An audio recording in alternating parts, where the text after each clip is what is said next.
Welcome back.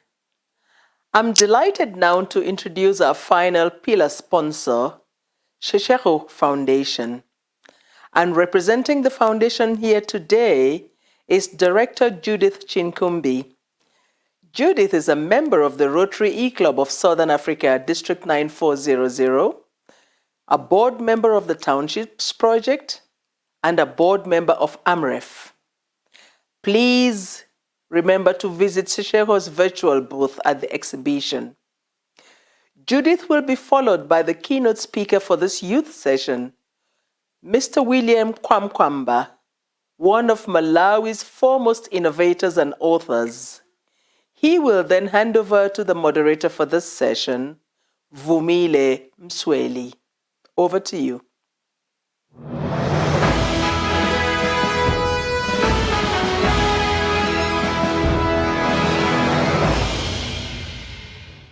Thank you very much for that introduction, Dr. Stella Nyangwe, my very, very favorite Rotarian, and I want to wish you a happy belated birthday. You represent the youth. I really love your energy, so thank you for that. To everyone else, welcome. We're so happy to be sponsoring the New Generation Pillar. As you know, Africa has got the youngest youth population in the world.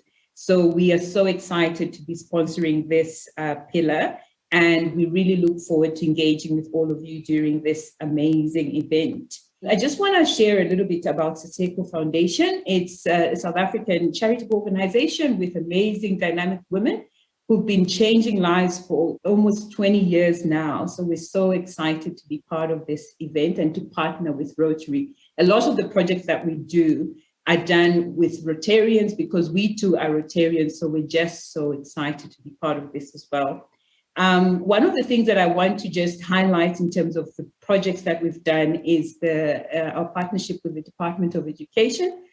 We are implementing a program called Education, where we are helping the youth, especially those in schools that don't have access to technology, and we sponsored, or we're helping to facilitate them to have access to iPads that they use to learn, and that helps them to build their literacy levels at a very young age. And on top of that, we've got youth that also come and help them and mentor them. In that way, we're also creating jobs. As you know, South Africa has got a serious job crisis.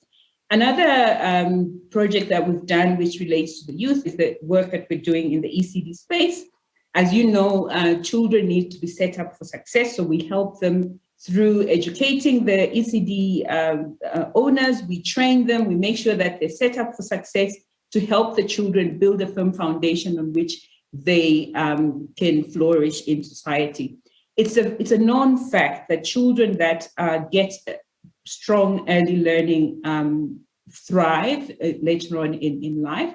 And also in terms of the Education project that we're doing, once they get the necessary skills up front in the primary learning, etc., they've got a higher rate or a higher chance of progressing in their careers or progressing in their education and eventually getting into good careers. So we're very, very privileged to be associated with this initiative. Another project that we're doing is where we're helping entrepreneurs to enhance their skills and really build their capabilities and skills in terms of entrepreneurship, and just making sure and giving them and equipping them with the skills to make sure that their projects or their businesses become sustainable. So we're really looking forward to interacting with you. This is a big event.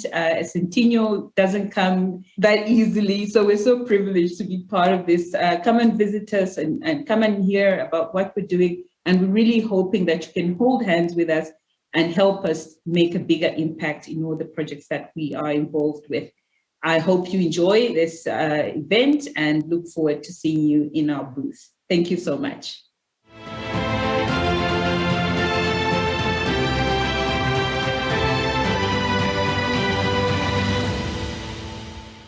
My name is William Canwamba. Thank you. It's such a great honor to celebrate with you today. Congratulations on 100 years anniversary.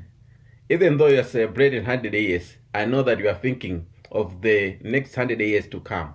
I'm also thinking the same way. Today I want to talk to you about how we can work together to make the next 100 years successful for all the people surround the continent of Africa. Most of the time when I show this image, people think that it's me, but that's not me. This is a young man south of Malawi. I went to speak at his school. I didn't show any pictures or diagrams, but a year later, when I went back, he was able to build his own windmill. Malawi and the world in general need more people like him. But how do we create people like him? Moving windmills believe that talent is universal, but opportunities are not. These are tools that are still being used in Malawi. Moving windmills uses education to empower young people to increase crop yield and change their lives. For the past 10 years, we have done the work out of suitcase. Now it's a time to scale up and give this work a home base that creates Malawian solution for the world agricultural challenges. First, let me tell you a bit about my journey. I grew up in Malawi, a landlocked nation in southern Africa. The effects of climate change is most real in poor farming communities. I learned this truth in 2001 when Malawi faced the worst drought in generation. At that time, I was supposed to start a high school, but because of the situation, I was forced to drop out. Instead of giving up, I started going to the library. I wanted to keep up with my studies. At the library, I found a book called Using Energy. It had the pictures of the windmill on the cover. When I opened inside, they say windmills could pump water and generate electricity. The word pump water attracted my attention. I said that if I can build this windmill to pump water, I can be able to start irrigation, growing food 2 to 3 times a year instead of only one time during the rain season. I thought that would be a solution to the problem that we are facing. We'll be able to harvest more food and I can be able to return to school. I set to build that windmill, but I didn't have money to buy materials that I needed to build that windmill. I ended up going to the junkyard, which was just next to the school that I just dropped from. At the junkyard, I was able to find some of the parts that I used for my windmill. With the help from my friend, I was able to build my first windmill. When I built this windmill, I told myself that I can be able to do so many other things, regardless that I dropped out of school or I was from the small town or I'm from the farming community. But one windmill cannot change the world, but amplify good ideas to support young people can. In 2009, I shared my story through the book The Boy Harnessed the Wind. It's now a Netflix movie. Since then, I have traveled the world working to empower young people to change their lives through education, mentorship, technology, and design. Again and again, I've seen how mentorship can spark creativity and innovation. In 2019, I partnered on a nationwide contest to design solutions for farmers in Malawi. We had interest from graduate, college student, high school student, and primary school student. But one of the winners was a younger person in a primary school, not more than 15 years old. He designed a simple solution to the challenge that we gave them. There are so many talented young people all over that they are just needing some spark. I co-founded Moving Windmills because I knew that there was so much work to be done. My grandmother has a say that when your cloth caught on fire, you don't wait for somebody to put it off. You feel the heat first and you must act first. For more than 10 years, Moving Windmills has operated in this principle. We don't impose solution, but instead we co-create and implement solution with partners. But you can't inspire a generation of change makers without addressing the very real infrastructure challenges that exist in Malawi and in similar places throughout Africa. What you are seeing here, it's a percussion wheel drilling system.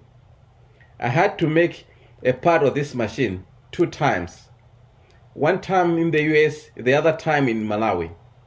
In the US, it took me about 2 hours to build a part, while in Malawi, it took me about 2 weeks because I couldn't find the resources that I needed to use on designing that part. This is one of the challenges that most innovators are facing in the continent, to find resource and space that they can be able to use to do their work. If you want to promote and making innovation in many parts of Africa, we need to put up more spaces that will be able to support that. We believe that by creating Innovation Center in Malawi, it's a step towards that goal, where we're going to be able to design very easily and very efficiently. Right now, I'm working with the Mass Design Group based in Rwanda to create Innovation Center, that at the heart of the Innovation Center, it will be well-equipped machine shop that will inspire the doers to create and design a solution to everyday's problem. If you want to join me on this journey, please visit movingwindmills.org to learn more. And once again, congratulations on 100 years celebration. I can't wait to see what Rotary International is gonna do for the start of the next 100 years to come.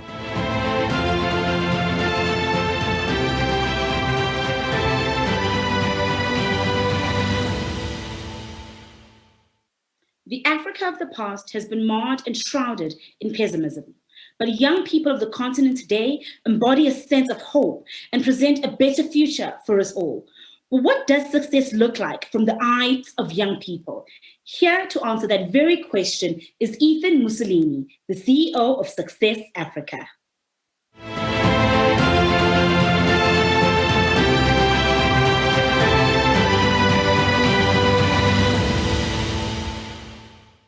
Wow, welcome. It's Ethan Mussolini, the Merchant of Success, and today we're going to talk about the Africa's success 100 years from now, the case of the youth. And today's presentation, I'll focus on the youth. It's as if I'm addressing the youth. Of course, if you're above the youthful levels, I'm sure you will still get value out of this as we celebrate 100 years of Rotary in Africa, which is amazing. But first, I always want to start with my story. Well, I was born in a very humble background in Uganda.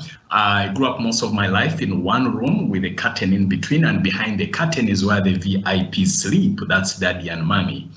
Growing up, 60% of the year I would live on 1 meal a day, which meant around 4 p.m. To take care of supper and dinner, so to speak. I've been a victim of jiggers, I've been a victim of bed bugs, and the bed, by the way, meant a sack with grass in it. Dressing up meant a short with a hole at the back. I grew up hearing all sorts of things. You'll never amount to anything. Hearing about this towards me and my siblings. You're stupid, you're foolish, you never amount to anything. I was skinny. So I grew up feeling all those negative emotions. And at the age of 9, I lost my mother, which was rather painful. My dad was a P2 graduate. He had 2 years of schooling and he was a tailor, but he was also a very wise man. When I was in high school, I was 17 years old. There was a competition for a debate to contribute ideas to Uganda's 1995 constitution. Children had a slot. I participated and I was the best guy in my district. So went to parliament, contributed ideas, and then I was all of a sudden my self-image transformed. And what I learned from that is when you discover your gift, it boosts your confidence and self-esteem. So that was a turning point in my life. Unfortunately, shortly after that, my father died, and now I was officially an orphan. It's his friends who contributed money for me to finish high school, made it to the university.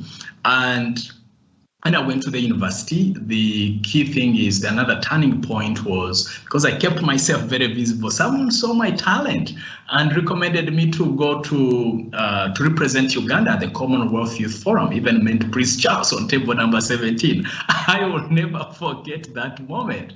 So all of a sudden, from this kid whose biggest asset at home was a bicycle to getting onto a plane on British Airways to Scotland, I was like, wow. So then in 98 was another turning point in my life. I was seated in church. This guy was preaching about never giving up. And in my spirit, I felt like God telling me that that's what we need in Africa, someone who can give people hope. So I said, you know what, that's me. So I went, talked to this gentleman. He was called Gerard Serwaji. God bless his soul, he passed on. He started coaching me, teaching me things like having a vision, being confident and setting goals. And anyhow, my dream was to go around the world, inspiring people, transforming lives. And fast tracked today, I've been to 25 countries. I've published 4 books.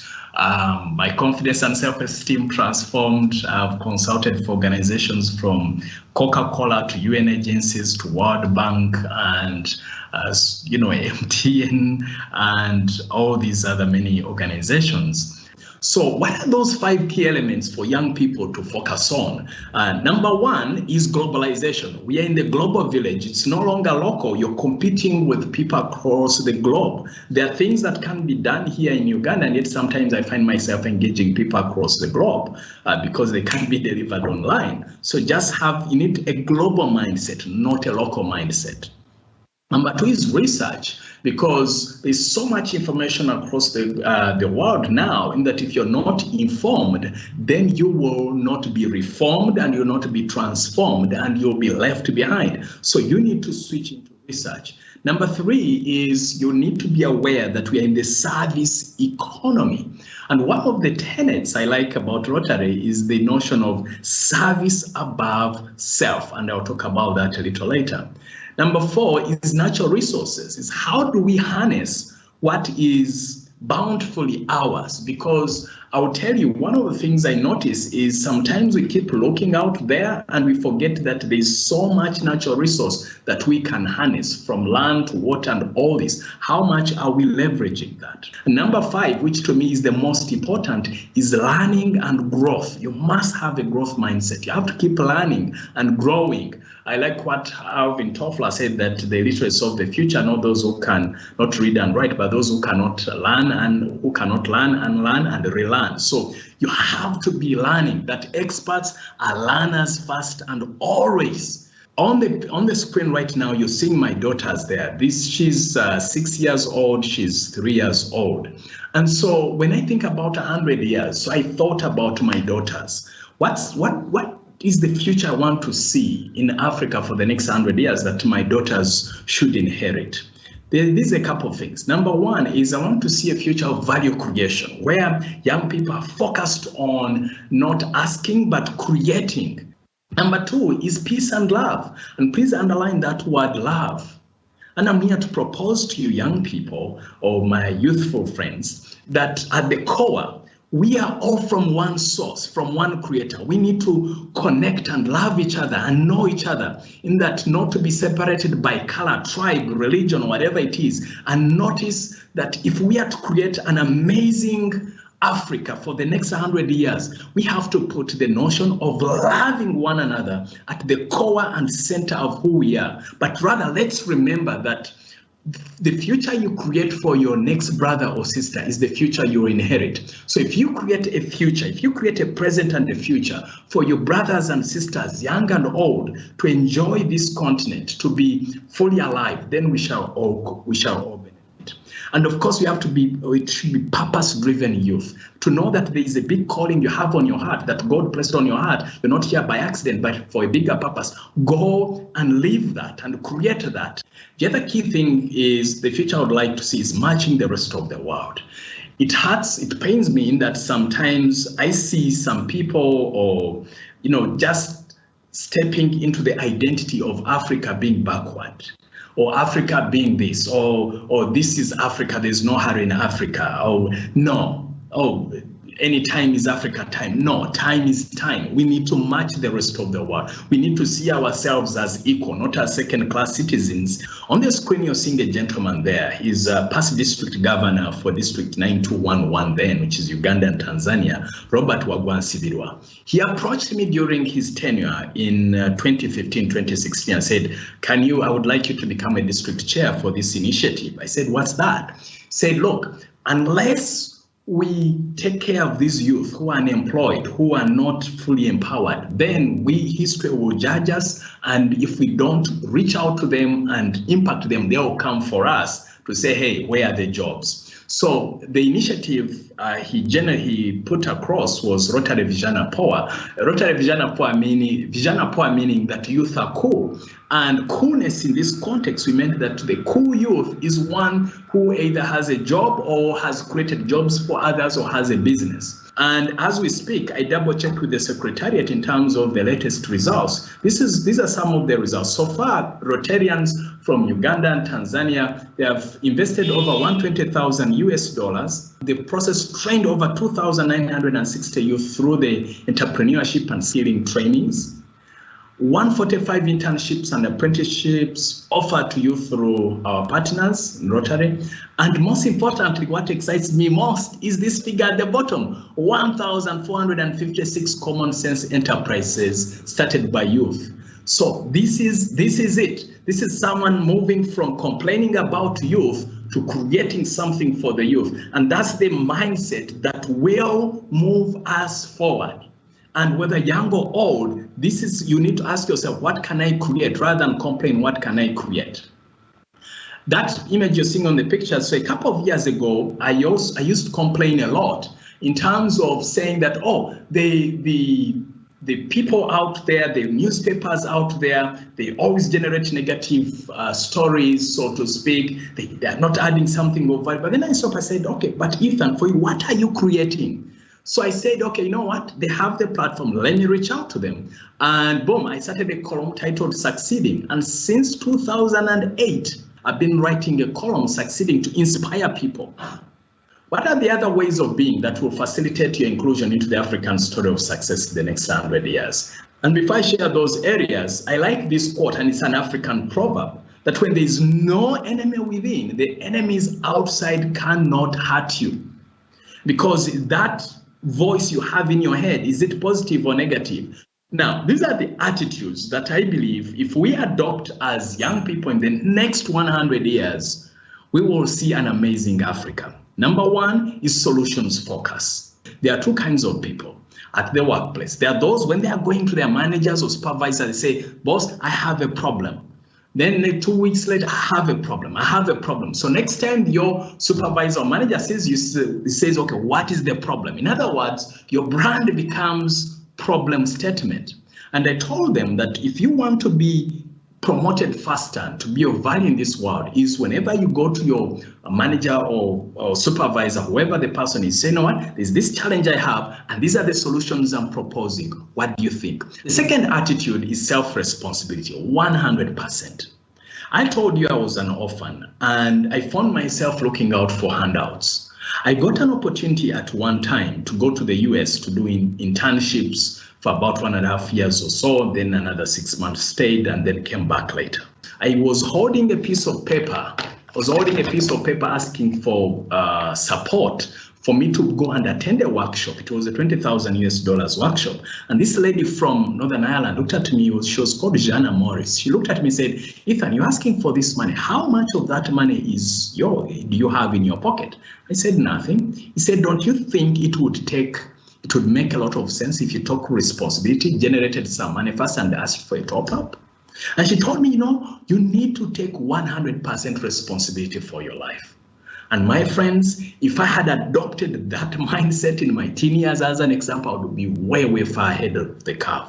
The other key is the attitude of excellence, not being satisfied unless you feel that what you're doing is world class, because the world rewards excellence. And the other attitude to have is have a positive attitude, to know that things can get better. I always believe that, you know what, Africa is as blessed as any other continent, and our job is to make sure that we have the right mindset, the right skill set, and the right work ethic. And those are three things I strongly believe in. If we have the right attitude, the right skill set, and the right work ethic, then the sky is just a stepping stone. It's just the beginning, my friend. Some of the actions you need to take is networking. Build and nurture relationships with people in different fields and partnerships. So please remember, I've just talked about the attitudes, but then you don't need just an attitude, you need certain actions. Build and nurture relationships. Number two, the right info intake. What are you watching? What are you reading? I notice lots of youth spend a lot of time on social media. That's okay, so long as you're consuming the right information. And of course, number three is to take action. Seek for internship. Send that application out there. Start that business. Give yourself hope. Do something. There are so many opportunities out there, but you have to go out there and do something. You know, there are spiritual principles of service, which apply to anyone anyway. Number one, let's create heaven on earth.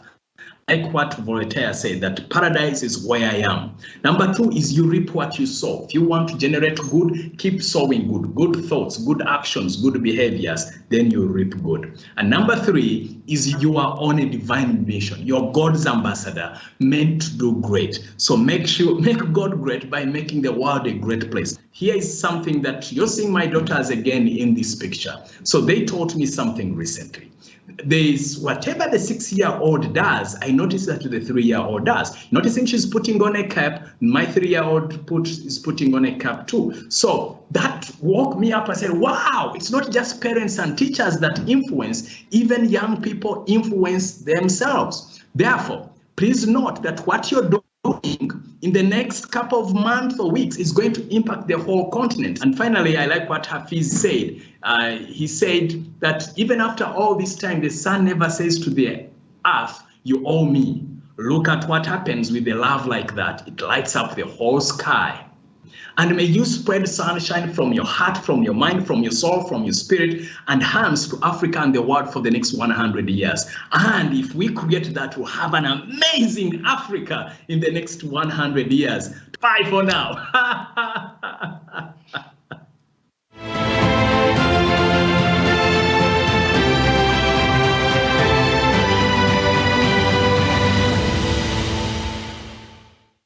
Over 55 countries, over 2,000 languages. One thing about Africa is we are definitely diverse and very vibrant.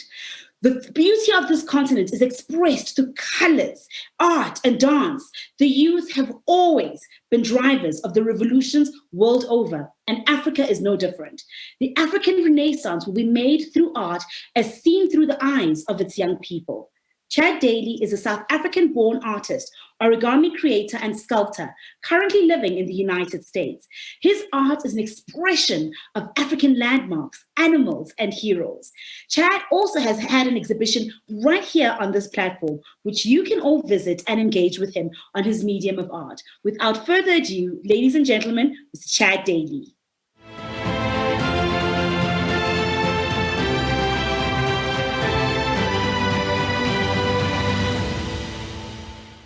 Hello, everyone. My name's Chad Daley.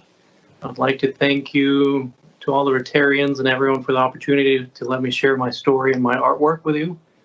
I have a couple pieces here today to show everyone. I have a painting behind me here, which is titled Self-Portrait 11. This painting was completed when I was 22 years old. I had grown up in South Africa for the first half of my life, 11 years. Immigrated to America at the age of 11. And as I say, I painted the painting at the age of 22, representing the two halves of my life for the two presidents of each country.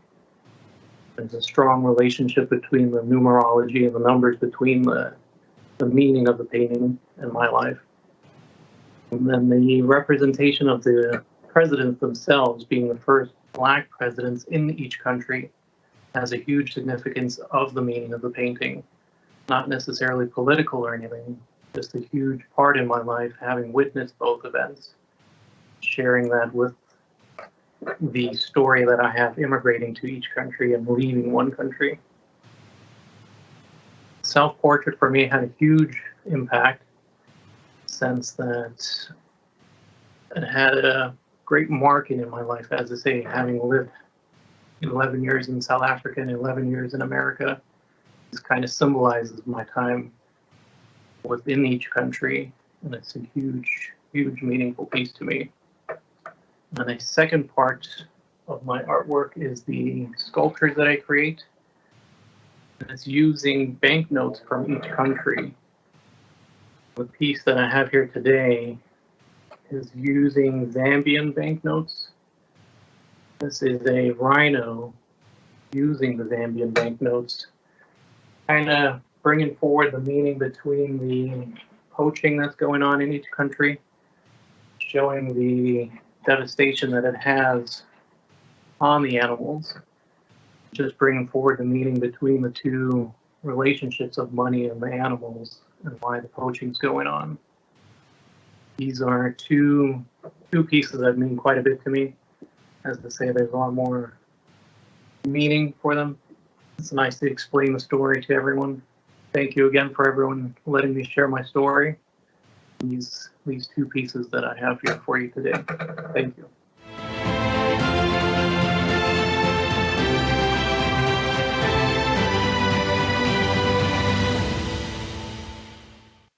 The promise of Africa's future rests on its large number of young people. A new generation of African leaders and innovators comments on the hope this presents amidst persistent realities. Here to channel a panel discussion on Africa's hopeful future, a look at tomorrow's opportunities and challenges, please help me welcome District Governor of Rotary District 9012 of Accra, DJ Yvonne Kimoji Darko, Akwaba.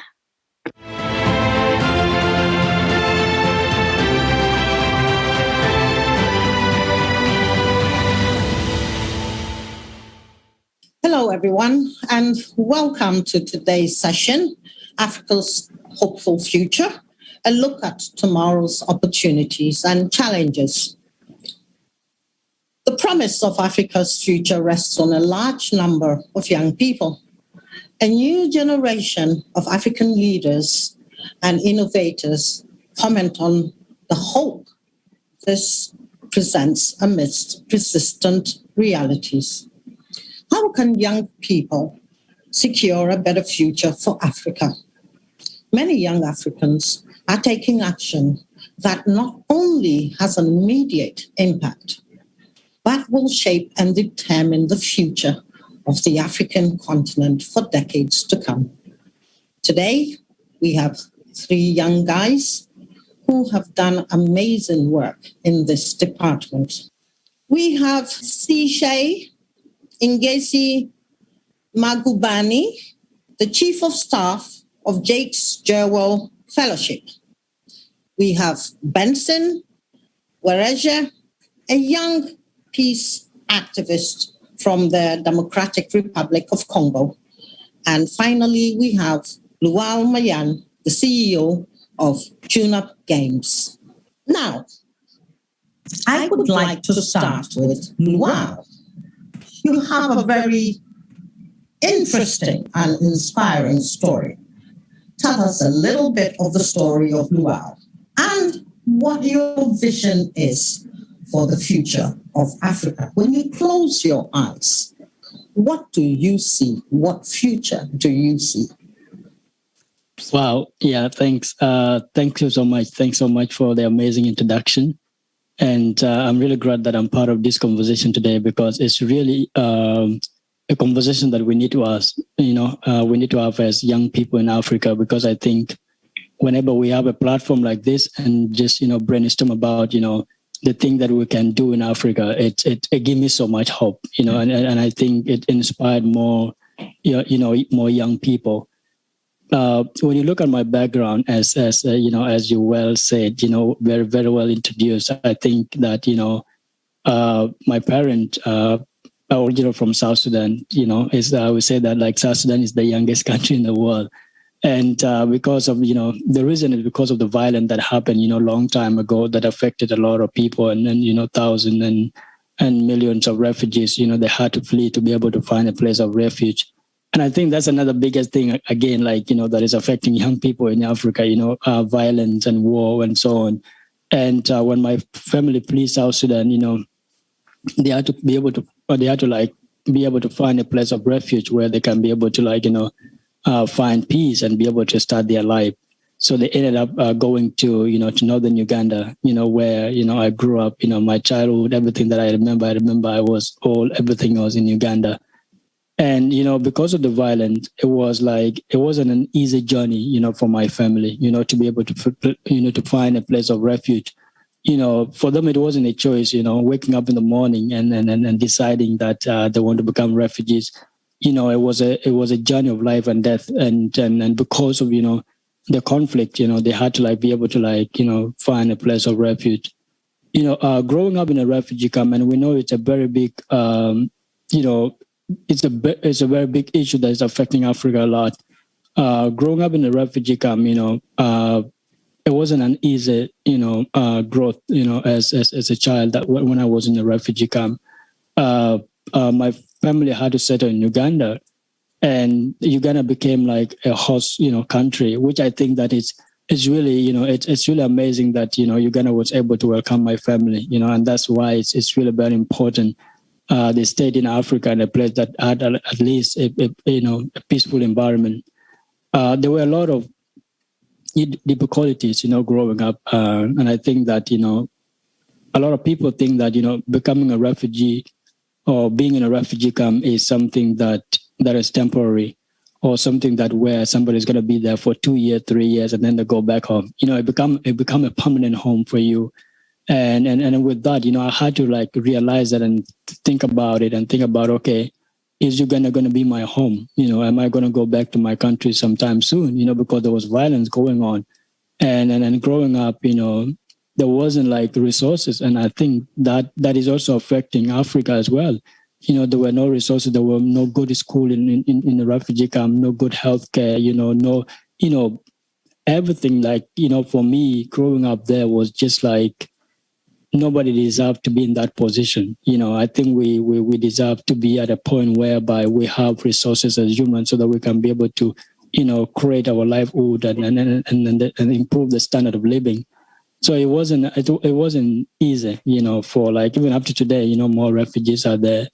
But, and there's something that gives me so much hope, and that is human talent.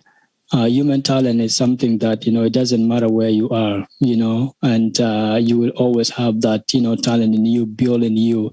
And today, I think that, I think you asked a question in a very general way, whereby I think I just have to use my experience to be able to tell my story and also relate it to the topic that we are talking about today, the importance of youth in Africa and the thing that we can be able to do.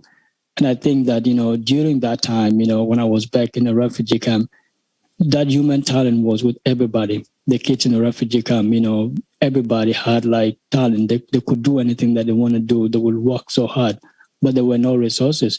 And that's why I say, most of the time, the biggest thing is that talent is eventually, distributed, but opportunity is not. And I think that's the biggest thing that has always been facing a lot of young people, in the refugee camp and also in Africa.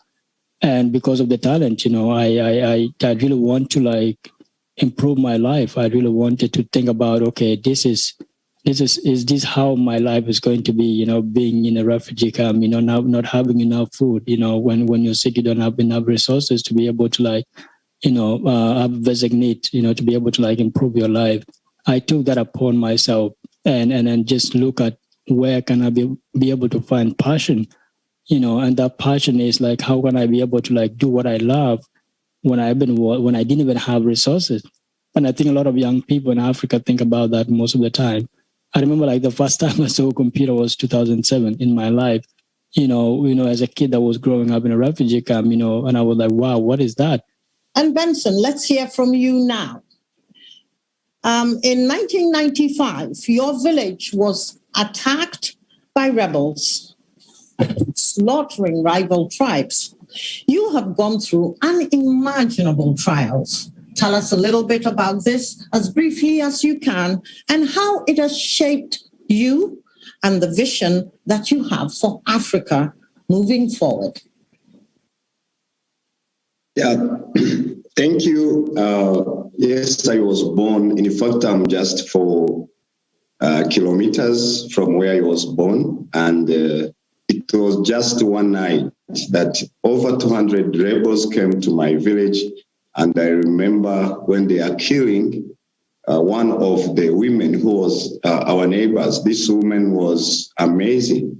And she used to give us food. But the rebels came and pushed a bamboo tree throughout her body. And then they put her with other 7 people. They killed them and then we buried them. That's how I left my village.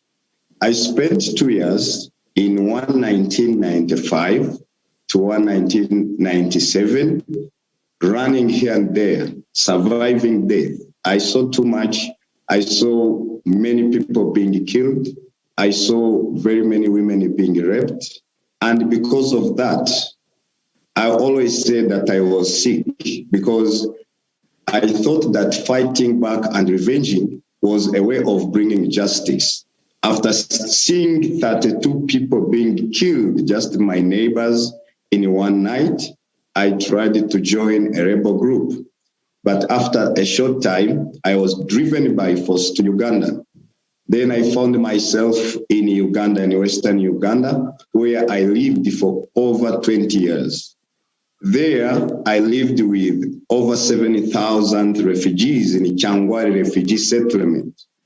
And like Lual Mayen has said, of course, the situation in the refugee camp, where we hoped to have a better future, it was a mess and it was tough. It was almost impossible to go to school. Many youth started taking drugs, many youth lost hope, and many youth started dying. Of course, also diseases like malaria took many of the young people I went with in the refugee camp.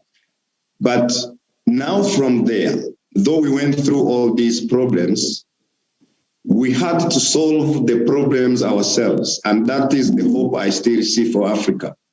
We came together. We did not know even about donations. We did not know even about support by then, but we only knew our problems. And we knew that using our hands and farming for people, raising money and taking 1, 2, 3, 10 young people to school, it would change the situation. So from the biography you read, which took place some years ago, today I am talking about 2,000 refugees who are now going to school, 2,000 children only, 1,000 young people who are in secondary school, and from 65 young Africans from Sudan, from Uganda, from DRC, from Rwanda, who are going to school. And of course, the young generation, we are saying it is enough. We were not there when those conflicts were started, but we want to create inclusion processes where young Africans can work together to change the history of this continent. So I have seen the young graduates from our organization, even here where I am, some of them who are called Volcano have started a hub where young people come to study computers. Others are investing in real estate. And they don't invest because they have too much money, but because they have the great hope for Africa. So just to be brief, what I'm seeing, the history is changing. I have been here for 1 month with young people who have finished secondary school. But these young people, they have visions of creating industries, agribusiness industries. Others are here just to be great leaders, leaders who are going to say no to tribalism, leaders who are going to say no to corruption, leaders who are going to work for a sustainable and competitive Africa. So to me personally, I see that the 1 million youth movement I'm working on in a few years to come, these will be the entrepreneurs who are going to create jobs, not only for Congo, but also for other African countries. And working with young people, like the ones who are on this platform, but also others, we have the great hope, because We have the resources also, and we know there are also those people who are ready to support what we are doing. Very insightful words from you. Sishe, you have identified yourself as a humanist. What does this mean? Tell me a little bit about that as briefly as you can. Thank you, Yvonne. Basically, my identity or my description of myself as a humanist is that what I will pursue and what I pursue and will continue to pursue is what has been proven to be in the best interest of humanity. So how do we actually make sure that the kind of experiences that Lowell and Benson, thank you for sharing, have had and that I've had in my own context as a South African, those that are unjust do not happen, those that are continue to happen. So we need to get to a position where we are able to get each and every human being to self-actualize, and issues like race and sexuality and gender, etc., should never form part of that picture.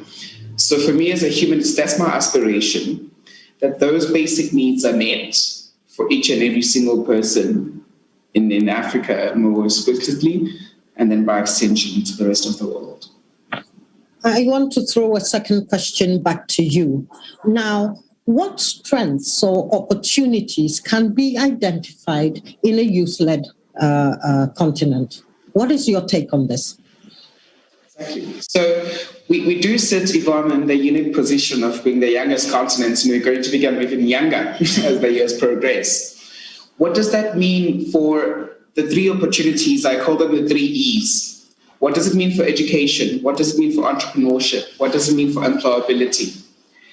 So as the youngest continent, how do we need to reimagine and rethink, already starting from a point where we are quite significantly disadvantaged in a lot of ways, yet at the same time carry so much potential?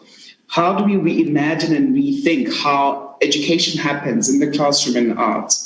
How do we harness some of the ancient wisdom that we have all across the continent? How do we actually foster the kind of connections that we need to have fostered a long time ago already amongst and between Africans? How do we then harness that to the kinds of entrepreneurship examples and beacons as Lowell has demonstrated? As for instance, if you look at you, Benson, and as you look at something as simple as M-Pesa, right? No one ever thought of USSD technology as being such a transformative thing, but it is because of the context and because of the needs. So how do we actually start reimagining some of that and harnessing exactly that for what it is, instead of rushing for what we may think is kind of like the latest trend or the latest thing to become involved with? What does have transformative impact for us? So I'd say that's the response I'd have to that. Thank you very much, Sishe. Back to you, Luau. I have one more question for you. Within the tech space and advancing technology adoption for youth, what have you seen as the biggest difference between African tech adoption and that of the United States? Wow, that's a very good question. I think that we are all different but relatable in terms of technology is always there, and the technology is more when you look at the consumers market, I think there are more people that consume technology in Africa. It's something that is actually mostly starting, and when it's starting, there is so much awareness that need to be done, to technology, because it's coming in a time where people have to first of all, have education for them to be able to use the technology that is coming up. And I think that for us to be at that level, we need more education, we need more resources, we need more, we need more universities to adapt into the new technology that is coming. We look at, AI, VR coming up. And I think that, with that technology, it's going to be so hard for more people in Africa to to adapt to it, or to start using it, or start to start using that technology. I would say especially also in the video game industry. Like it's one of the biggest industry in the world, bigger than music and the film industry combined together. And you look at the revenue that is coming every year, around the world from video game, it's actually improving the economy. And I think that's one thing that I'm so hopeful again. Like I see, like when we are a continent that, led by young people, look at how, how much, young people can be able to play video game and how it can be able to contribute to the economy of the continent. And I think that that's so much. But the biggest issue is the only difference is that we need more, the resources or like the technology that we need. It needed to be there. And when we have that, then from there, like there are more creators. Now it's coming up. You go to Kenya, you go to South Africa, there are more people, start using the technology that is coming up. And then, being able to use technology to solve problems that are actually issues that are actually arising in Africa. And I think that is the good time that we are in right now. So there's more people that have that interest in technology, but the resources are so low. And I think that's the difference. Yeah. Thank you so much. Now, for a final question to Benson, before I ask each of you to give me your parting thoughts, how can we contribute to an effort to transform governance systems so that young people have more access, feel included, and can be represented? What do you think? Yeah, like we are discussing about the young people being the majority on the African continent. Yes. One of the most important thing is that we should understand where we are coming as Africans, the history of governance and leadership on the continent, and then also analyze where we are. And then as young people, we can understand on where we are going and what we have to do. Because Africa has had a story and a past of slavery and colonialism, but that is not something we have to stick on. But one of the most important things I believe that we need to do, most of African young people are in schools. I think, like Sishe said, we need to support the youth in schools, in education. And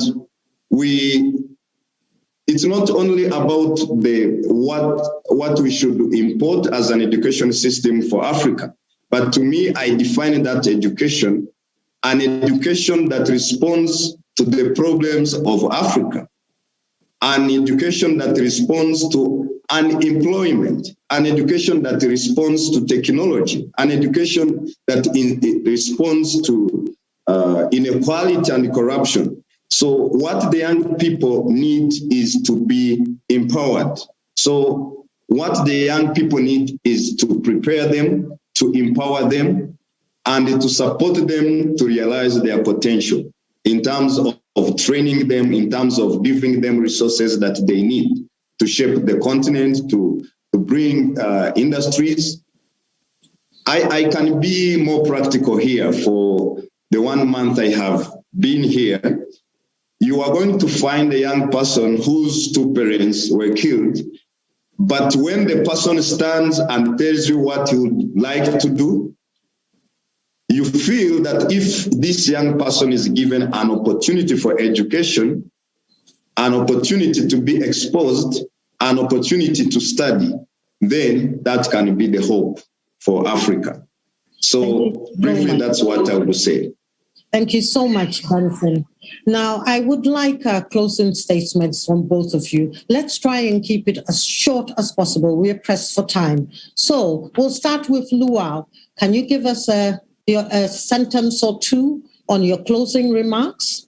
Yeah, this has been really an amazing, panel. I've learned so much. And I think, what I would say, to young people today is that, you have to continue doing what you love. You have to find ways of, and resources that can be able to support you. Because I think that we have the responsibility to be able to change the way people think about us, people think about Africa. We can become amazing top entrepreneurs around the world. We can be able to lead, and create change that we want. And I think the only way we can do that is by doing what we are passionate about doing, and without putting in the work, we cannot be able to do it, and we can be able to lead the world. I think that's the most important thing that I would say, and that's the most important thing that I've learned from, all the panelists, people that are doing what they love to be able to create change. And we have Benson. Can we have your parting thoughts? Yeah, thank you. Yes, we have the great hope that Africa is raising, and it is a message for the young people. And we know that we have the resources, and sticking to our visions and our passions and working together as Africans, using what we have, and those who are ready to support us, we shall be able to transform Africa. And I can't wait to see a strong Africa where young people are working and where we work together with people from across the continent for a prosperous Africa. I can't wait to see that Africa, and it is the Africa I work for every day. Thank you. Be blessed. Thank you, Benson, very much for those insightful words. Now we'll move on to Sishe. What are your final thoughts? What would you like to leave us with? Thank you, Yvonne, and everyone. One of the most important values that we live by at the Jakes Gerwel Fellowship is that we embrace complexity to achieve simplicity. And that, for me, in terms of where we go forward from now as a continent, is that we embrace the complexity of our past and our present and our future, and not to be denialist about what the implications of those are, but also that we push for the kind of right, which I believe it is, for each and every individual to self-actualize to who they are and to have the kind of impact that they want to have in the world and their communities, and then by extension, their country and the continent. Thank you very much. Thank you so much to all our three panelists for such insightful words, especially from you young people. I have picked up so much from you, and I'm so glad I had the chance to liaise with you today. One thing I do notice that all three of you agree that there must be inclusive education for all the youth, empowering them, preparing them, and supporting them, all for the good, for the future of Africa. Thank you so much, and have a wonderful day.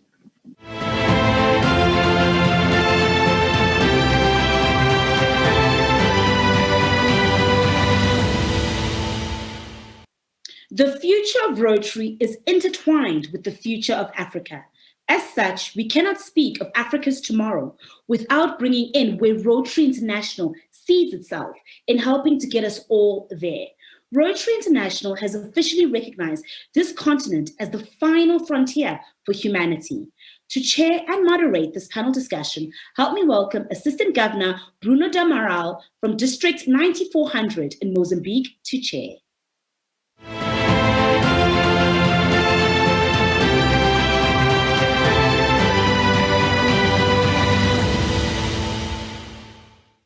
Hello, everybody, and welcome to the final panel discussion of session 11, New Generations. Today, we're going to look at a particular subject that is very dear to us, which is Africa, the future of Rotary, Rotaract, and inclusion. Today, we're going to speak to a panel that is, for me, is quite inspiring. We have people from all across Africa, and I'd just like to quickly introduce you to our panel first, and then sort of get you to understand what we're going to be speaking about today. So firstly, we have Dorothy Pasipanodia, who is an immediate past president of Rotaract from Harare, based in Zimbabwe. We also have Kudzai Murongazvombo, assistant Rotary public image coordinator, also based in Zimbabwe. We also have Yinka Babalola, who is a past Rotary International Vice President based in Nigeria. And I'd also like to introduce Mohamed Ben Medjoub, past Rotary International Director based in Morocco. And finally, We have Sam Okudzetu, past Rotary International Director based in Ghana.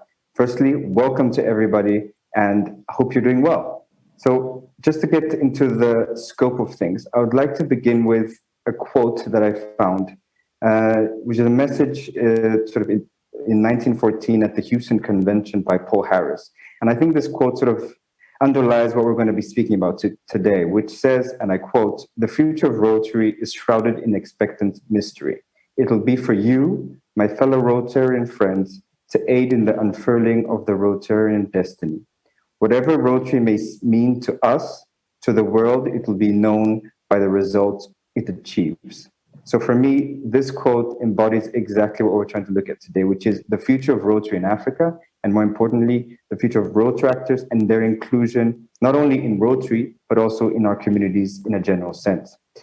I'd like to firstly ask and introduce and sort of ask Dorothy to sort of introduce yourself quite quickly and also give us an understanding and your remarks sort of on the related topic and what your understanding is and sort of what your thoughts are about this topic. So Dorothy, please. So my name is Dorothy Paspanuchka, as has already been mentioned. I am a Rotaractor based in Harare, and I'm hoping to soon join a Rotary club here. So when I was thinking about this topic, I was thinking about what inclusion is and why it's so important to Rotary. And this is such a big part of the continuity of Rotary. So the things that came to my mind were inclusiveness, fairness, the benefits that including more people within the organization, what benefits that would bring to Rotary. So continuity is a word that kept popping up. And when I think of inclusion, you need to make lasting change. And in order to do that, you can't always be in a place effecting change. You have to bring in more people on board. So when I think of Rotary and inclusion, I'm thinking of the ability to bring on more people, to have more hands on deck so that it's fair. You bring on more ideas, you get more experiences and exposure to different cultures, and you have that lasting change and continuity. Thank you very much, Dorothy. That was a very, very important factor that you introduced, and we'll also discuss this further on. But I'd like to move forward with Kudzai. If you could just give us an introduction of who you are and where you're based in as well, and also give us some perspective of your thoughts on the topic. So my full name is Kudzai Milton Moronga Jombo. I'm a Rotaractor within the Harare West Club in Zimbabwe. And I'm also currently serving as an assistant Rotary Public Image Coordinator for Sub-Saharan Africa. And I think we're looking at the discussion today and just putting that into perspective in terms of how I understand it, and to really build on what Dorothy has just spoken about in terms of continuity. Sustainability and continuity is never a conversation that you can have without looking at young people and looking at how young people have a big part to play in that conversation. Because when we're looking at the future of Rotary in Africa, when we're looking at where we need to be and where we are going, we need to make sure that we have, talent that is growing within the organization and that is helping to drive the agenda of the organization forward. And this is why programs, this is why Rotract is very important to that. And also just building on that and looking at inclusion.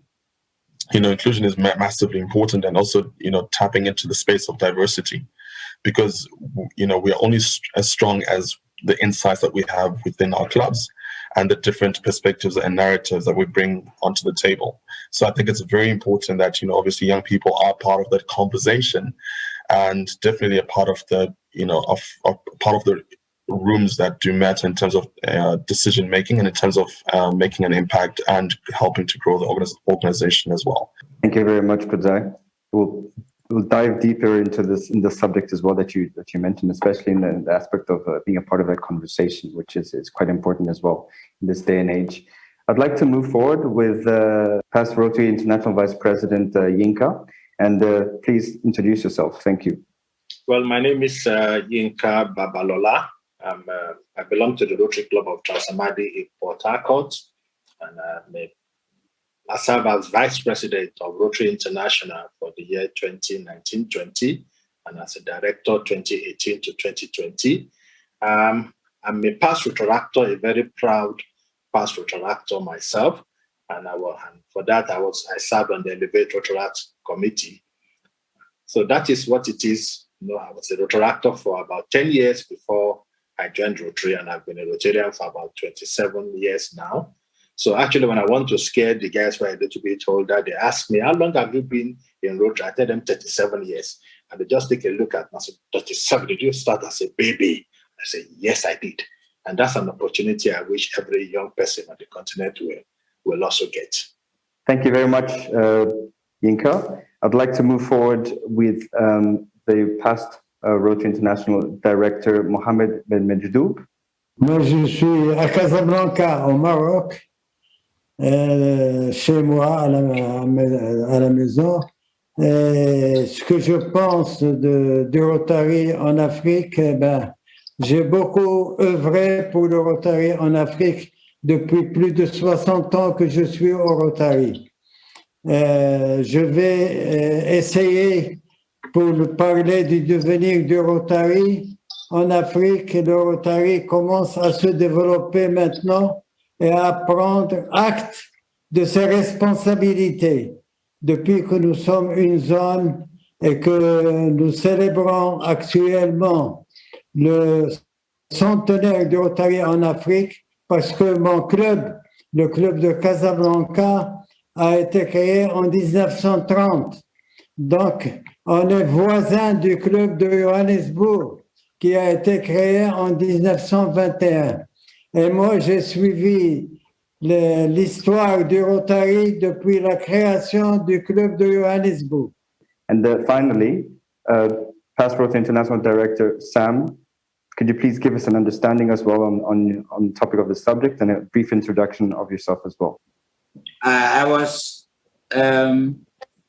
director of Rotary in 2002-2004 and became chairman of the executive committee of the board in 2003-2004. And I became a trustee 2008-2012 and became chairman of a vice chair of the board of trustees in my last year on the board of the foundation. I live in Accra, in Ghana. I've been a Rotarian since 1967. Thank you very much, past Rotary International Director Sam. So just to dive right into the discussion, I mean, we have so many topics that we would like to sort of look at.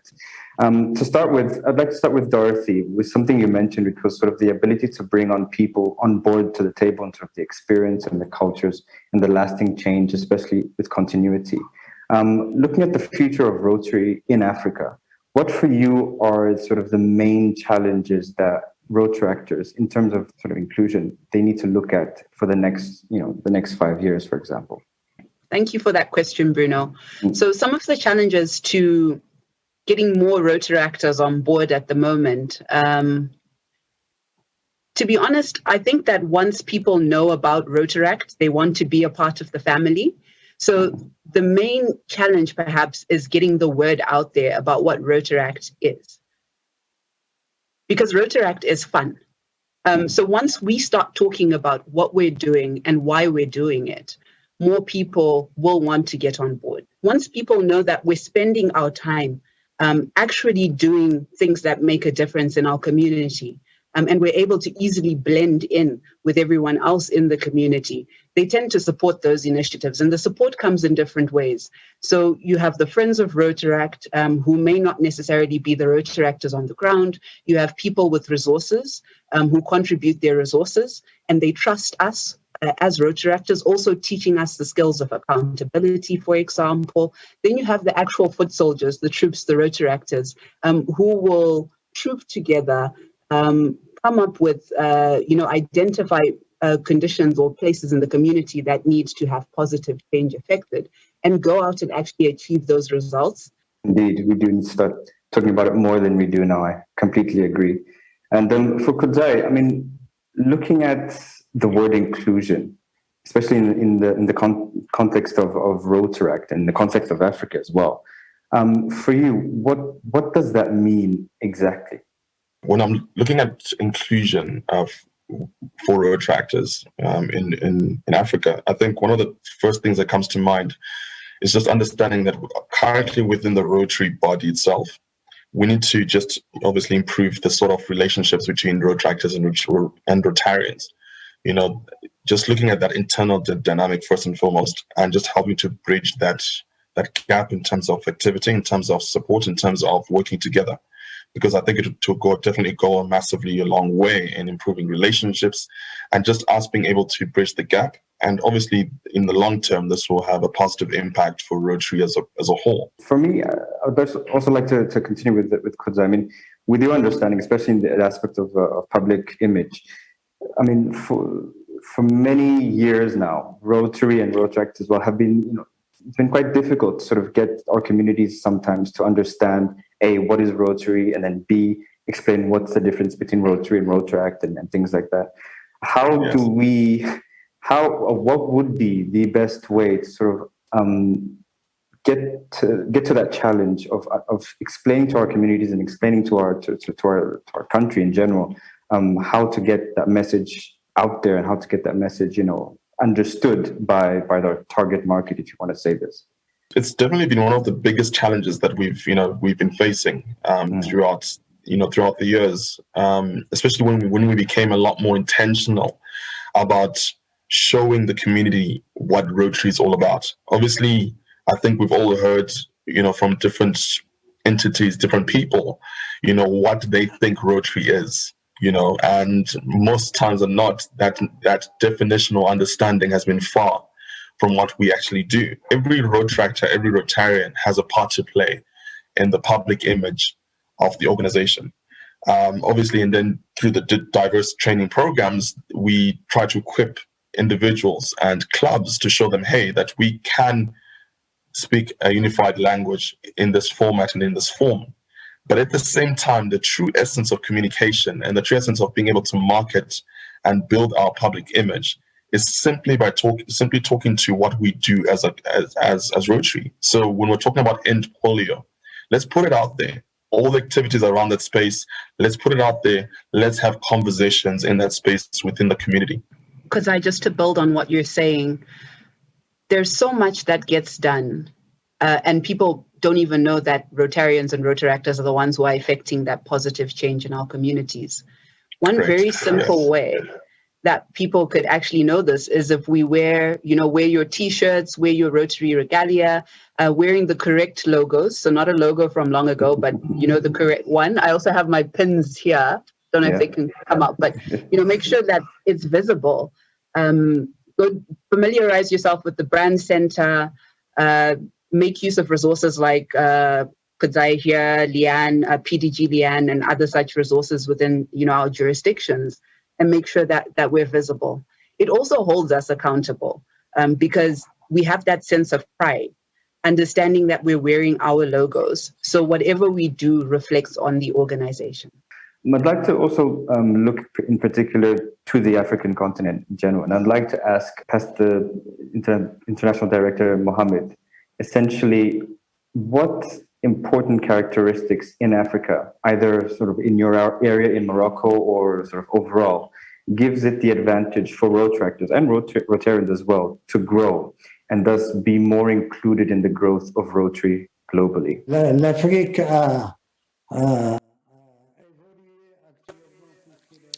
Africa has evolved at the moment, and I think that the question regarding the evolution of Rotary in Africa and throughout the world will go across and will cross over the recommendation of the Central Board for Rotary International and also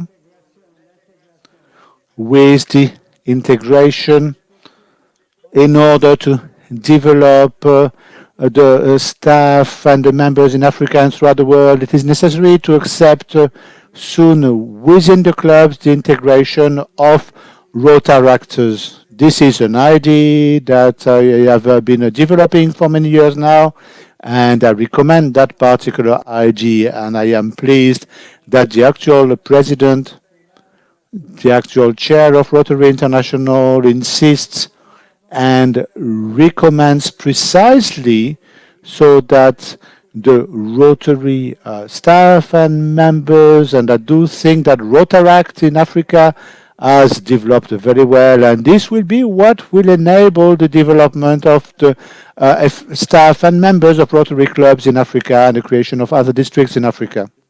Pick your mind on that subject as well. How have you seen Rotary change for Rotaractors as well, and how has it developed since you joined the Rotaract? I recall when I joined Rotaract, a lot of the Rotarians, so our elders, a lot of the older people who were in Rotary were not as flexible as they are now. And two things stick out when it comes to flexibility. So meeting times, they often wanted to meet maybe at lunchtime. So they're the bosses, technically, because they're the older ones. And we would be, the associates or the juniors or the ones on the ground doing work in the business places. So when it came to time, it was very difficult for Rotaractors to leave work and rush to a Rotary meeting, for example.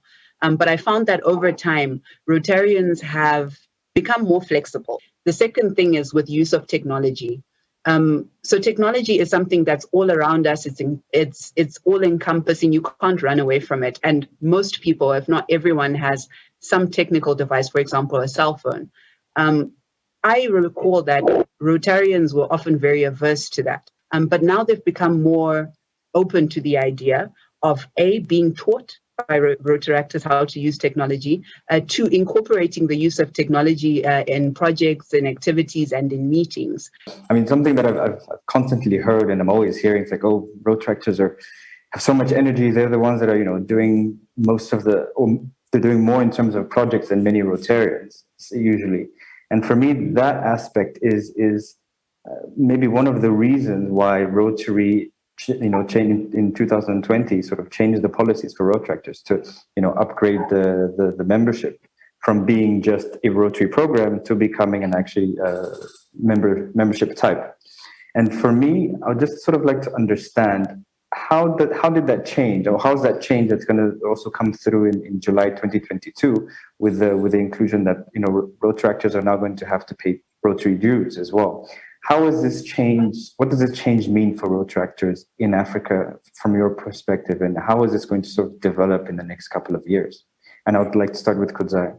When Rotaract became a membership type, that was a massive change, a massive positive change within the space, because Rotaractors, had for a long time felt like they were not being recognized fully for what they contribute and who they are. So that was definitely something very positive. And in terms of now the actual membership dues that will be kicking in from next year, it's going to be met with a little bit of mixed reactions. Obviously, because of also the diversity within Rotaract. So Rotaract, you have people who are both, in institutions of learning. So your Rotaract clubs within universities who are not earning, and definitely in that space. And you also have community-based clubs. So what you're going to see is that some will definitely, a lot of community-based clubs sort of membership will definitely be able to, immediately jump onto that wagon. But less more, I think universities sort of based or learning institutions based clubs will obviously have to find innovative ways of being able to assist, the members. I completely agree with what Kudzai has said. And I think by elevating Rotaractors, we are closing that gap, the differences between Rotarians and Rotaractors. So in essence, it's becoming more inclusive. We are able to identify more with what we stand for, with the cause, whatever changes we want to effect within our communities. We're able to access more resources as Rotaractors. For example, we'll be able to apply for global grants. So it will be great that the gap will be bridged by elevating Rotaractors. And just to also add on to that, I don't know if, Sam, if you have anything to add to what's been said already? A new situation whereby Rotaractors are now considered to be part of Rotary. Previously, they were not. And that is an encouragement for us, because there are young people now who are vigorous, they are hardworking, they are community-minded, And if we can actually get them to be inculcate into them the concept of service, the concept of volunteerism, and get them early to join, they will become the backbone for the growth of Rotary in Africa. Past VP Yinka, you have been named, so I'll go straight to you. What would be your closing remarks for us to wrap this up? You see, there's this map I've shared with Rotarians on the African continent. Actually, two maps. One is a heat map of the population centers in Africa, where businesses take place, where economic activities take place. The second one is the distribution of Rotarians, concentration of Rotarians on the African continent. And there is a complete mismatch between those two maps. Complete mismatch. You see the one where for the population center, you can see concentrations everywhere, dotted the African continent, but with one of Rotarians is technically empty for all intent and purposes. As of today, we have just about 40,000 Rotarians and 22,000 Rotaractors, like I mentioned earlier, for a population of 1 billion. If we are an organization of business, professional, and community leaders, as we said we are, with our vision of seeing a world where people unite to take action, to create lasting change in our world, in our communities, and in ourselves, it can only mean that everywhere you have economic activities taking place, a Rotary Club exists. In fact, in the short term, in the near term, my campaign or my vision is that for every population group of 200,000, you have at least one Rotary Club serving that population group. And that should mean that if you are 1 billion people, you should see how many Rotary Clubs you should be having across the continent. In the short term, how we want to see 70, 100,000 Rotarians on the African continent in the short term. If you're talking about 100 years from now, of course, I wouldn't be here. But what I want to see is that every population center, everywhere you have economic activities taking place, you have our presence.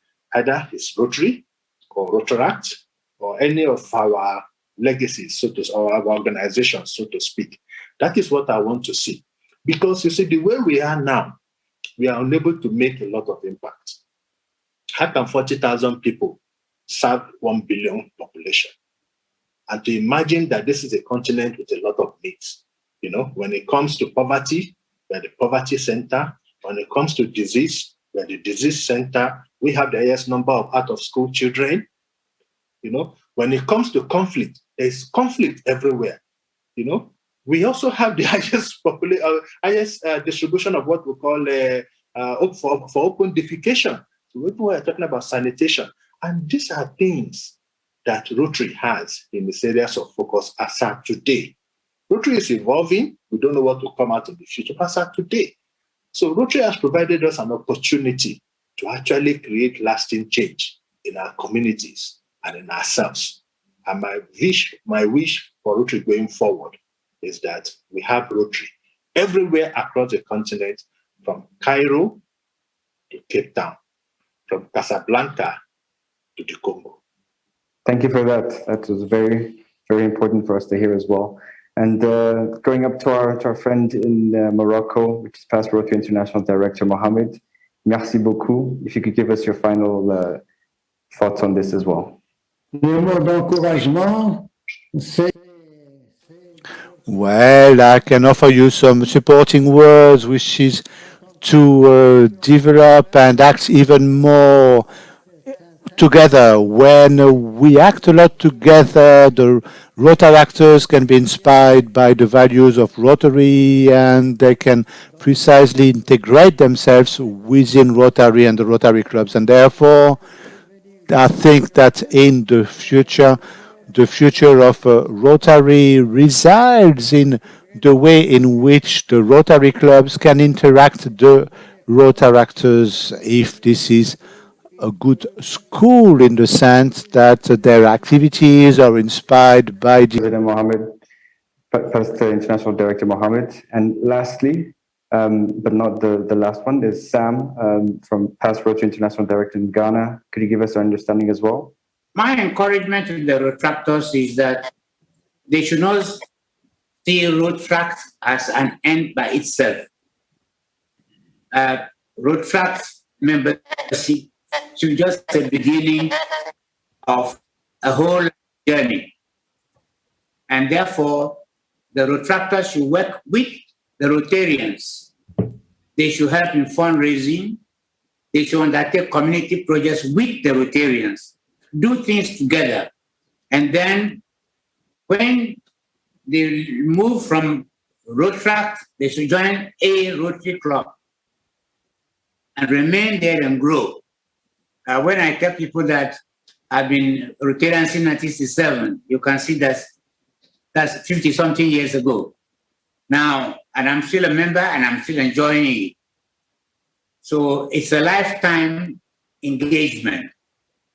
And so my encouragement to them is that join a Rotary Club, be a Rotractor, work with Rotarians, visit the Rotary Clubs, participate with them in joint projects, community projects, and in that process, as I say, you transition from one to the other.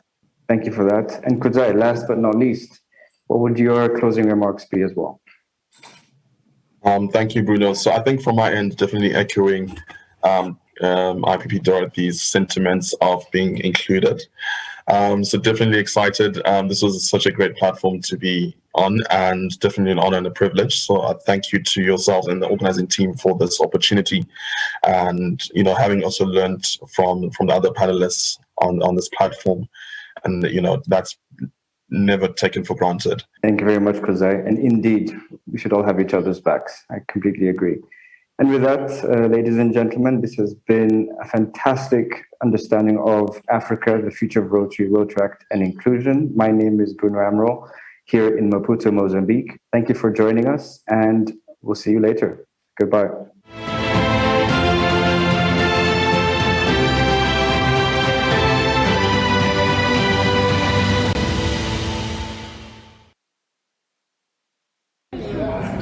Rotary first got to Africa through Johannesburg.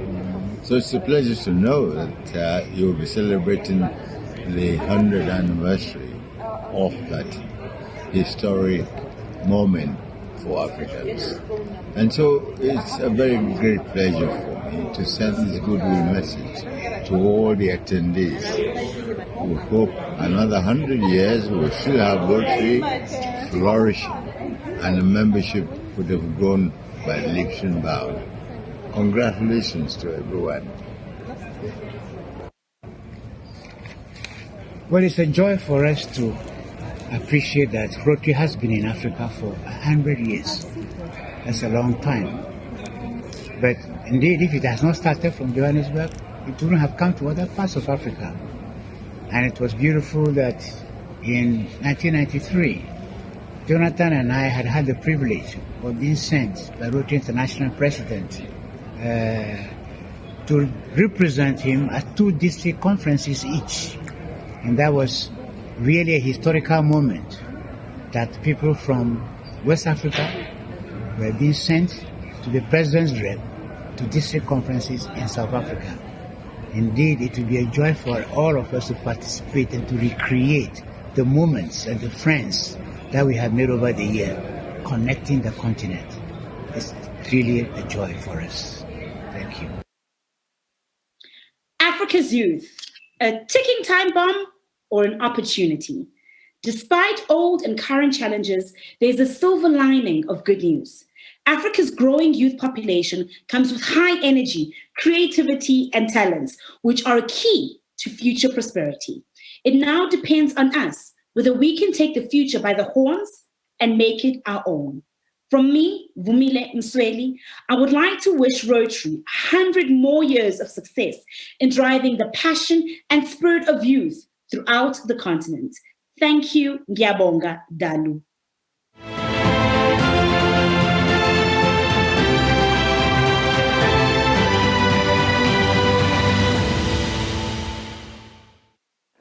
For For the past 90 minutes, we've been entertained by the most wonderful lineup of speakers, including our own past Rotary President Jonathan Majabi. Thank you, sir. The future of Africa is in good hands, as they will stand on the shoulders of giants. I now hand over to District Governor Innocent, who will recognize those in this panel.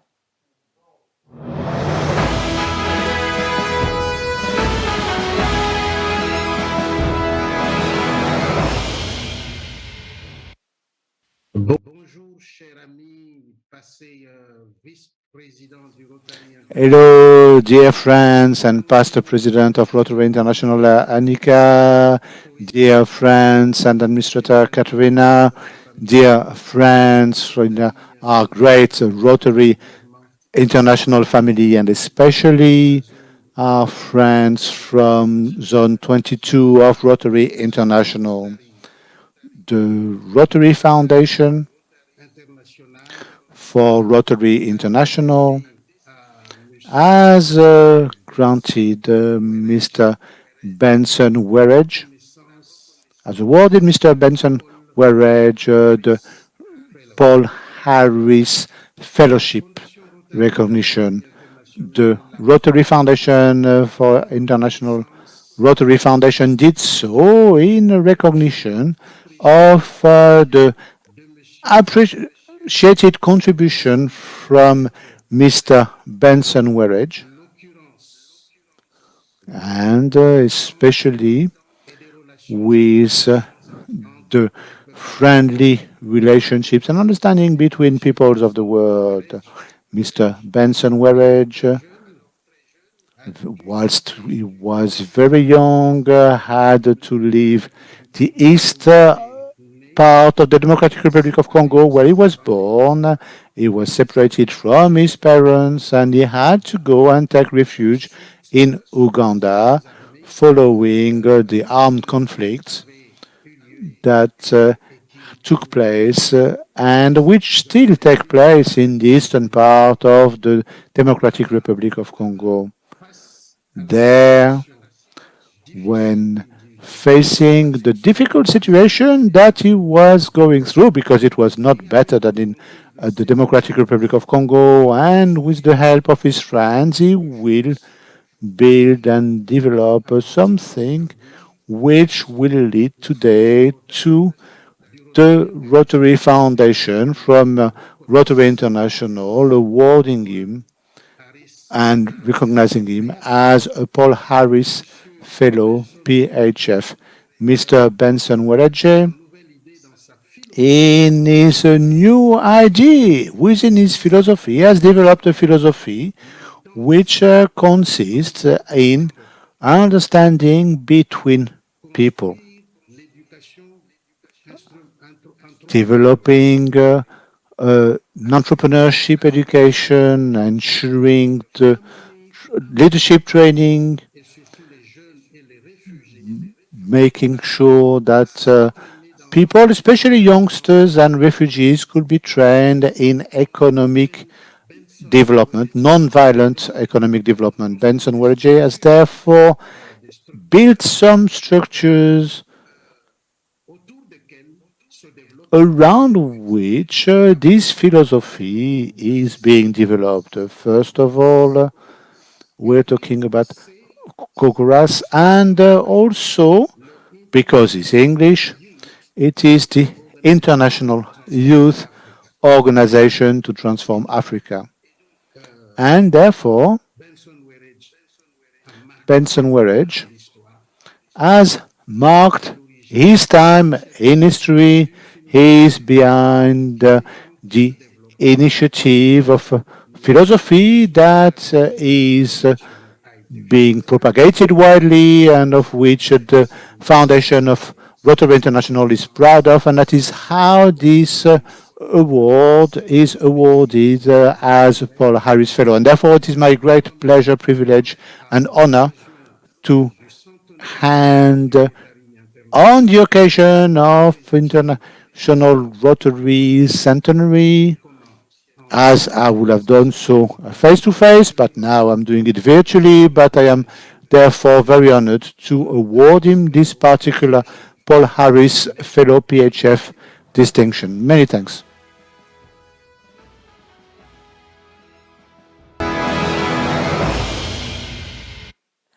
The day is drawing to a close. But before we hand over to District Governor Anne-Marie to wrap up, let's have a final word from our pillar sponsor, as well as a short message from the first Rotary Club on the continent of Africa, the Rotary Club of Johannesburg.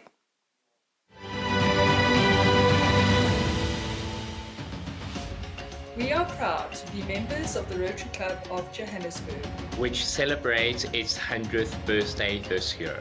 Since our club was chartered, Rotary in Africa has grown to include around 1,647 clubs with over 38,600 members. During this time, many people's lives have been enhanced through the actions of the members of this organization, including the lives of members themselves that have found pleasures in helping others through our various avenues of service. We are actively involved in our community in the areas of education, health, and peace building. We have helped young and old in creches, orphanages, schools, universities, and old age homes. Our club has over the years supported many hundreds of primary and secondary school learners with financial and mental support. We have helped the disabled, the poor, and others who could excel with a little help from us. Our Centennial project is to ensure that young children receive enough nourishment to achieve their full cognitive potential. Our members are a diverse group of people ranging in age, culture, and skills. It is through our diversity that we are better able to understand the communities that we serve. Happy 100 years to our Rotary Club of Johannesburg and to Rotary in Africa. Long may we be of service to others, and continue to bring positive change to the lives of those around us.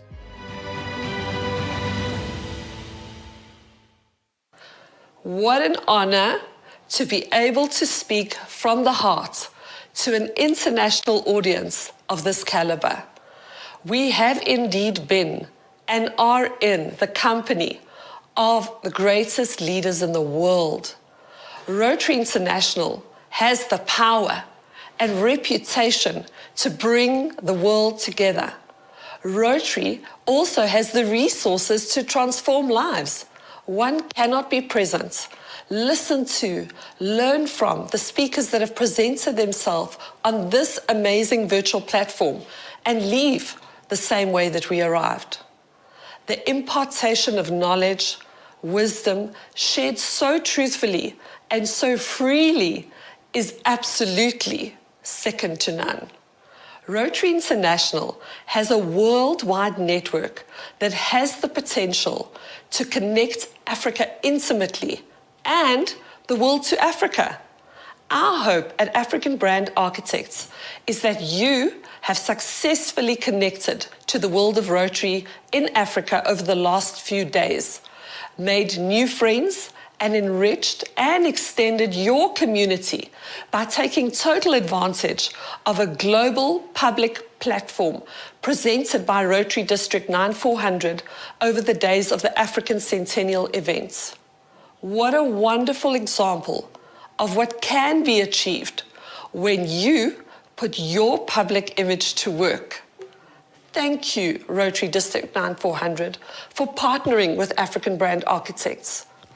Sponsoring this event is only the beginning of a great partnership in Africa and around the world, taking hands with Rotarians and non-Rotarians internationally to build brands and bring visibility to projects developing out of Africa and working with stakeholders who want to explore opportunities in Africa. No doubt, this will be the journey of a lifetime. Thank you, and God bless.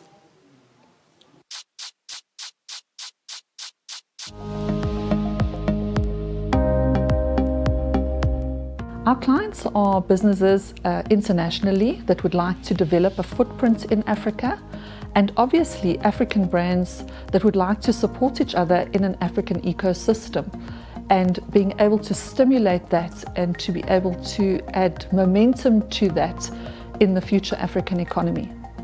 Well, I think there's always been innovation in Africa. I think the historic problem that we have is that Africa has largely been a best kept secret. So many of the nuggets and the treasures within Africa simply need a platform to be showcased. And that really is the way forward with African brand architects, is really to take what is already in Africa, established and credible, and present that to the world at a different level.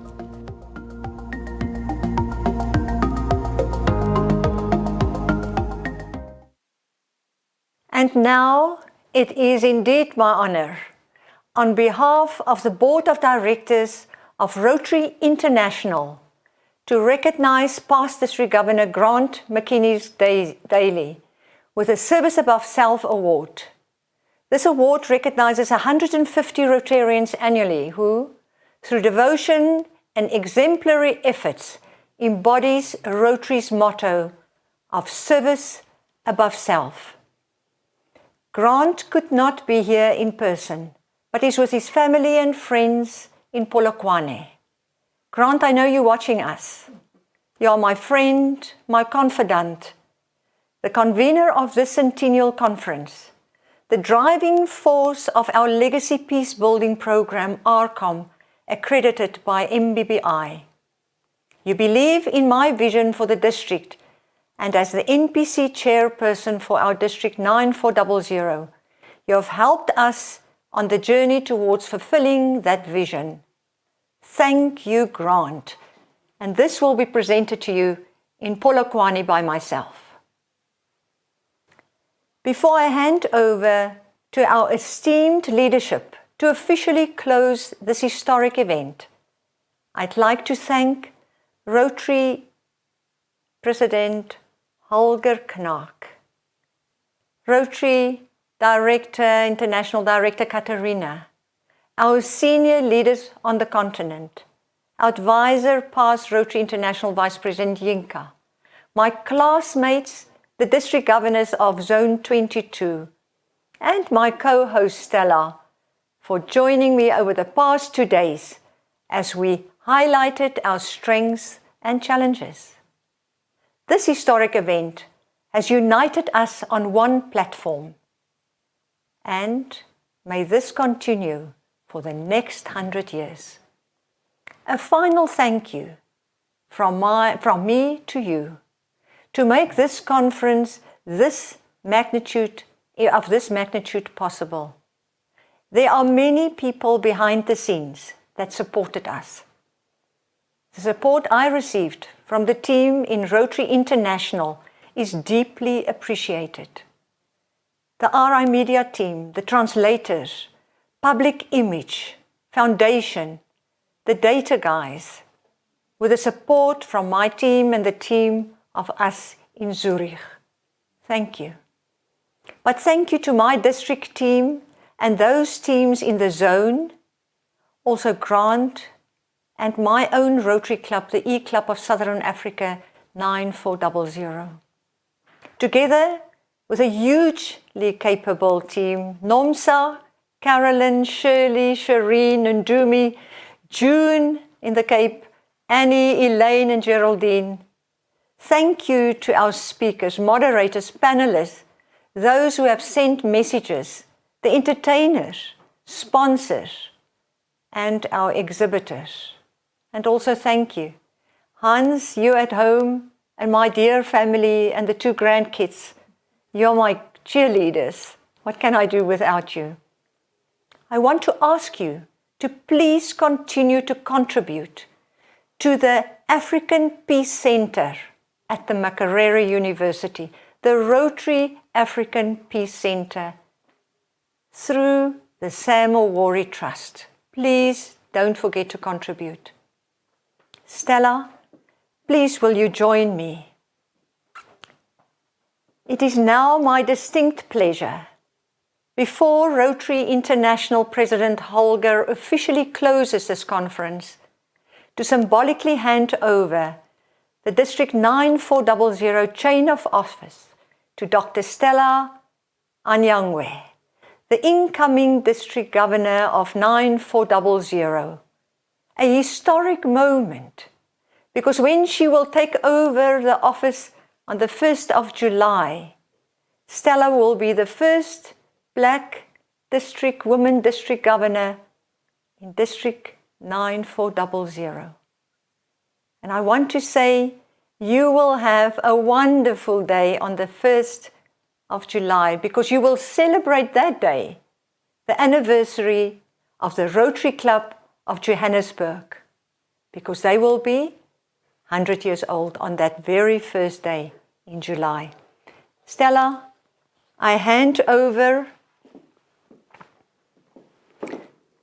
this chain to you, as you have been elected by the clubs in District 9400 and trained and certified by Rotary International to be the Rotary International representative responsible for all affairs of District 9400.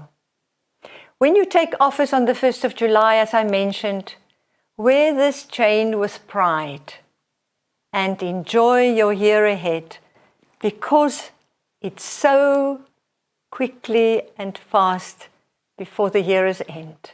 Enjoy every very moment. Unfortunately, our dearest friend from Zambia, Rotary International designate Patrick Chisanga, could not join us due to weak signal, but I would like to now hand over to Rotary International Director for Zone 22 and to President Holger. But first over to Katarina, and thank you for your leadership. I appreciate that. And President Holger will lead us in the closing of my district conference and the conference of Centennial for the continent of Africa. I thank you.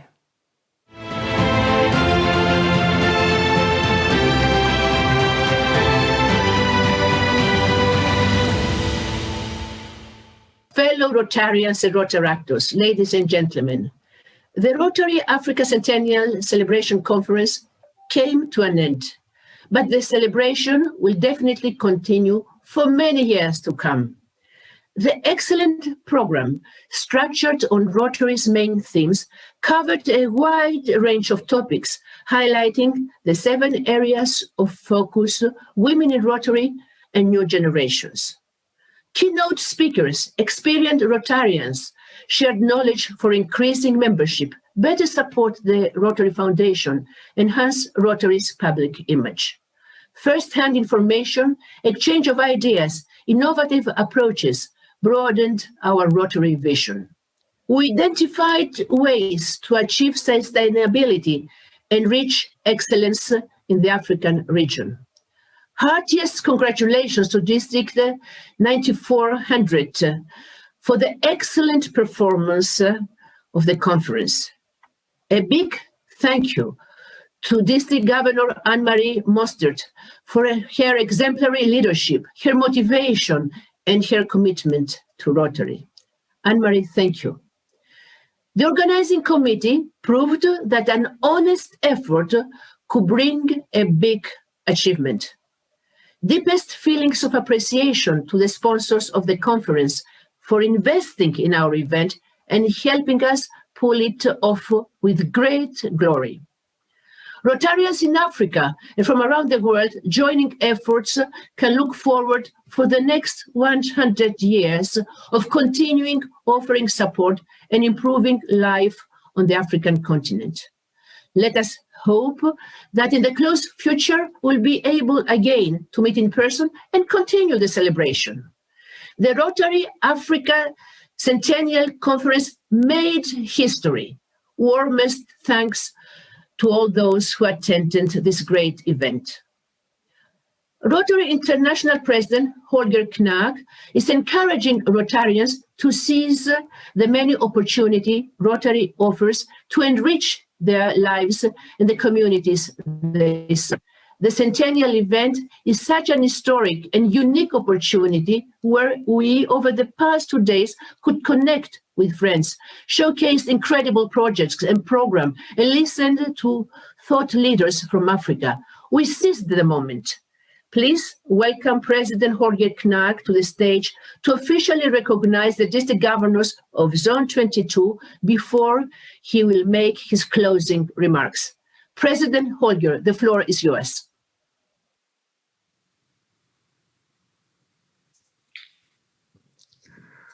This is my opportunity to say thank you and goodbye. So, thank you for this great Centennial celebration. You couldn't have done it better. And I would like to thank all who worked so hard to make it happen. It was 2 days that shows us, like fireworks, what an important contribution Rotary has made over more than 100 years and is making today to the emerging continent of Africa. And there are so many opportunities waiting for us to bring hope to the less fortunate in the future. We all know vaccines against COVID-19 are limited. Our good works are not. And so, in these difficult times, there is no doubt that we must place increased emphasis on service. This is our opportunity to show the world what service above self means for Rotarians. Again, thank you all, especially the Zone 22 district governors. They all had a challenging but thriving year. Congratulations on your exceptional year, and thank you for your dedication. I hope to see you all at the virtual Rotary International Convention. This celebration is now officially closed. Thank you all, and please stay healthy. Thank you.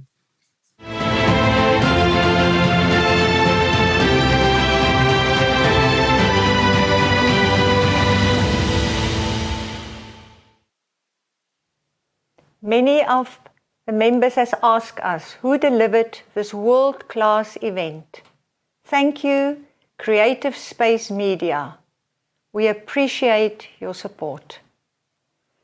May God bless you with enough foolishness to believe that you really can make a difference in this world, so that you are able, with God's grace, to do what others claim cannot be done.